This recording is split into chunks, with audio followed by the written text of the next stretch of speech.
The Missouri Compromise. In 1819, Missouri applied for statehood.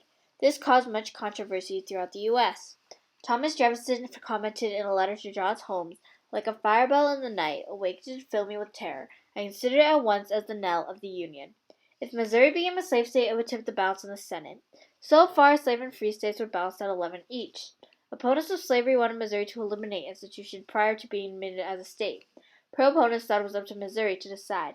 Many assumed that Missouri would be a slave state because slavery was already lawful in the territory, until James Talmadge of New York introduced an amendment. Talmadge said no additional slaves will be allowed into the state. All children born within the said state shall be free at the age of 25.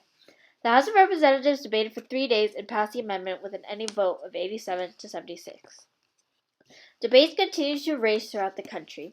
The Senate voted and rejected Talmadge's amendment, and the boundary between slave and free states had to be defined. Meanwhile, Maine sought to join the Union as a free state. Senator Jesse B. Thomas of Illinois proposed that, with the exception of Missouri, new slave states should not be made in the territory of the Louisiana Purchase north of a boundary. The House and Senate agreed to let both Maine and Missouri enter the Union. Missouri would be a slave state, and Maine would be a free state. The compromise stated, "Then all that territory under the name of Louisiana, which lies north of 36 degrees and 30 minutes north latitude, not included within the limits of the state. Slavery and involuntary servitude shall be, and is hereby forever prohibited."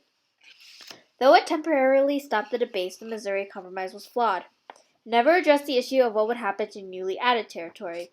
In 1850, the U.S. gained Utah and New Mexico territory. The South wanted the territory to be split into slave states, and the North wanted to ban slavery. Henry Clay offered a compromise just when it seemed war was inevitable. The Compromise of 1850 let the majority of the population of the territory decide whether they would be slave or free states. In 1854, the U.S. gained Kansas and Nebraska territory.